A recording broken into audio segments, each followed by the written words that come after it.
Tatlo-tatlo ang cameraman mo ay. Standing here today, it's hard not to feel a mix of emotions. There's joy, excitement, sadness, and Ay, sorry. yes, even some nerves about what's waiting beyond this wall. Let's go. This moment is more than just the end of classes or the closing of a chapter. Because let me tell you, it's just the beginning. Today, we don't just walk across a stage. We walk through memories, through growth, and into a future we've been preparing for all along. To our beloved school head Reverend Dr. Paul P. Quezon, to our honorable school principal, Mrs. Maria Alden Antonio, to our passionate and hardworking teachers, our ever-supportive school staff, distinguished guests, visitors, family, friends, and of course to our proud parents, and to all my fellow students and graduates, a beautiful and pleasant afternoon to all of you.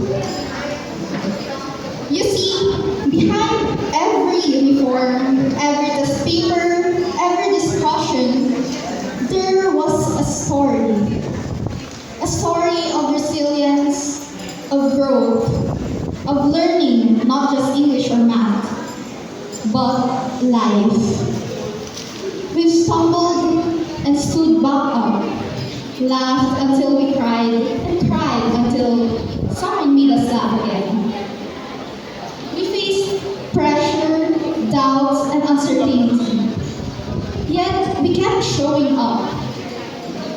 And through all of that, through all the late nights, tough tests, and unforgettable moments, we've grown. Not just in knowledge, but in kindness, patience, and compassion. And that kind of love is something worth celebrating. There's a passage in the Bible I would love to share, for it reminds us of the qualities we've needed to get here, and the ones we'll need as we move forward. As said in 1 Corinthians 13, verse 4 to 7, love is patient, love is kind. It does not envy, it does not boast, it is not proud, it does not dishonor others, it is not self-seeking, it is not easily angered, it keeps no record of wrongs. Love does not delight in evil, but rejoices with the truth. It always protects, always trusts, always hopes, and always perseveres. Looking back on my 5-year stay at this school, I can honestly say it wasn't always easy. I hit one of the hardest seasons of my life. There was exhaustion, frustration, and a complete lack of motivation. An academic burnout? Absolutely. There were days I questioned if I could really keep going. But the truth is, I wasn't the only one. I saw it in the faces of my classmates too. Those quiet moments where we all felt lost, overwhelmed, and unsure of what was ahead.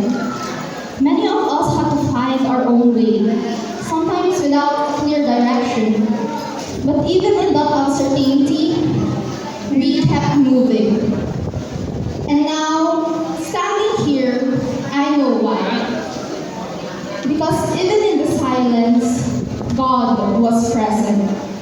His love carried us through, steady, patient, and constant. He gave us the strength to keep showing up, and the people around us became living reminders of that love. A friend's unexpected hug, a classmate's smile, a teacher's kind words, all of it mattered. A short fun story. Before starting my last academic school year here in Harvest International School as a grade 10 student, my sister, Alan Darlene ironically gave me her copy of speech when she was the top of her batch. She told me I'd need it because I'll be the next one. At that moment, all the pressure, excitement, and questions poured in. But strangely enough, that moment gave me a sense of direction, purpose, and end goal in mind. And it is to strive and continue the legacy of my former siblings accomplished. The moment my sister handed me that paper, it wasn't just a paper. Way back behind it was fate. The fate of my family that kept me going,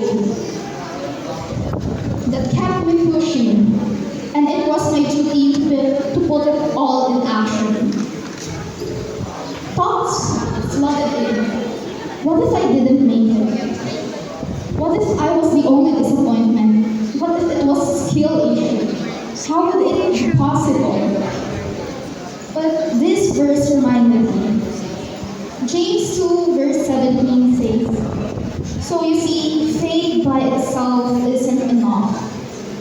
Unless it produces good deeds, it is dead and useless. In short terms, faith without action is dead. What I thought would be a story my sister would write, God concluded.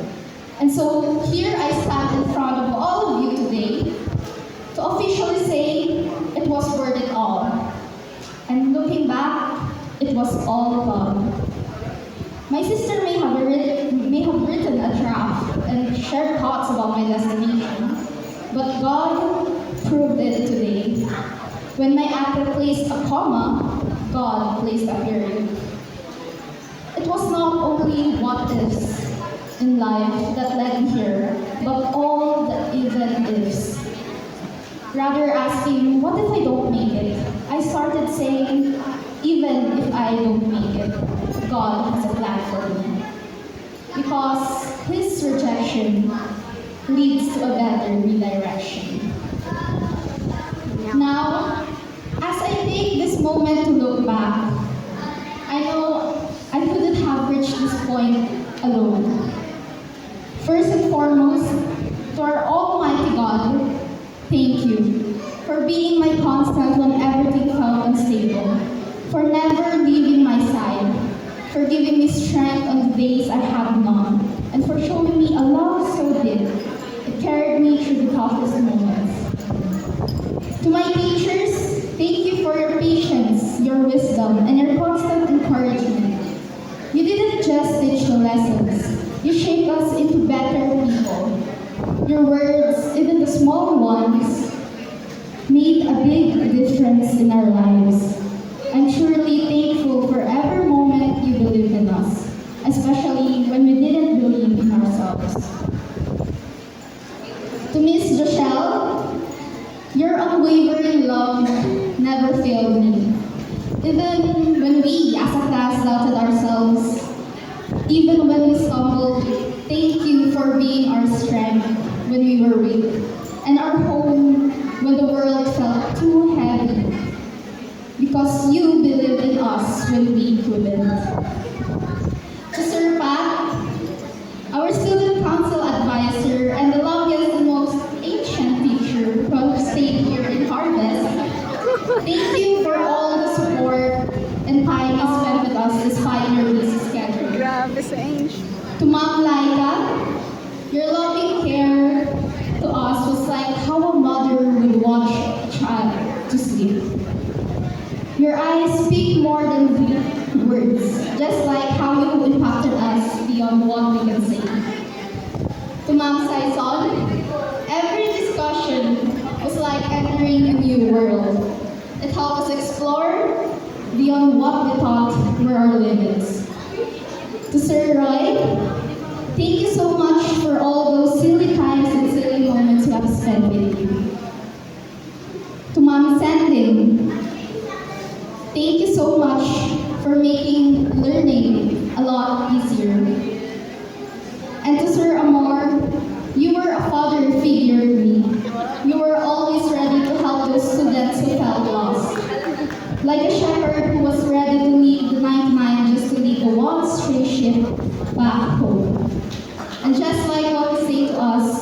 I'm always your kakampi. I used to say grade 8 was my favorite year, but now I know. It's not about the year that felt the most fun or the most complete. It's about the people who stayed, who loved and supported me through it all. Even when things got messy, people come and go. And I've learned to ask God to let them stay just one more year. But sometimes He has other plans. And no matter how much we love someone, when it's time to let them go, we have to. That truth hit hard this year. And so, to my classmates, April, I know we have encountered so much fights together, yet, as we have promised to each other, we will always be together. To Lovely, you were a person who loves to express her feelings. And thank you so much because you were someone I truly trusted. To Shally, you were my sister in Christ.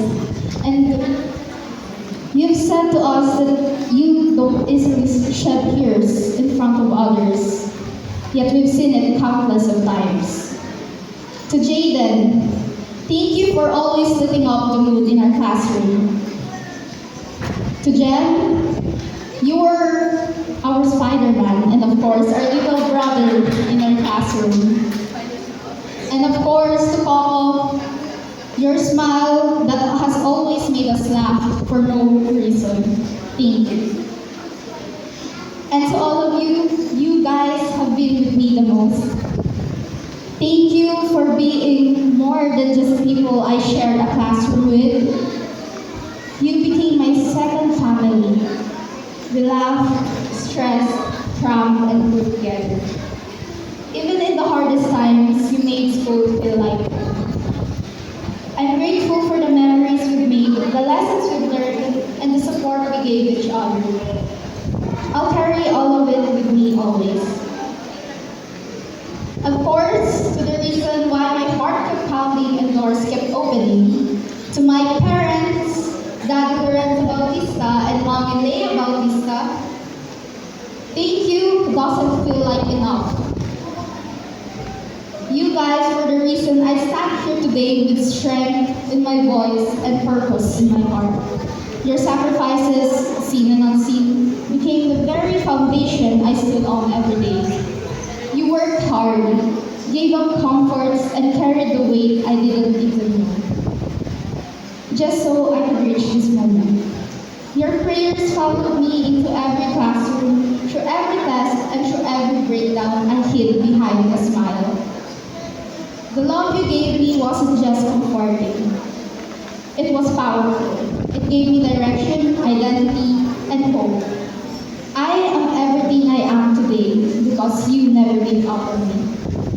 And of course, to my siblings, especially the ones who walked the stage before me, Kuya Russell and Ate Darlene, thank you for every word of advice and for believing I could continue the legacy you started.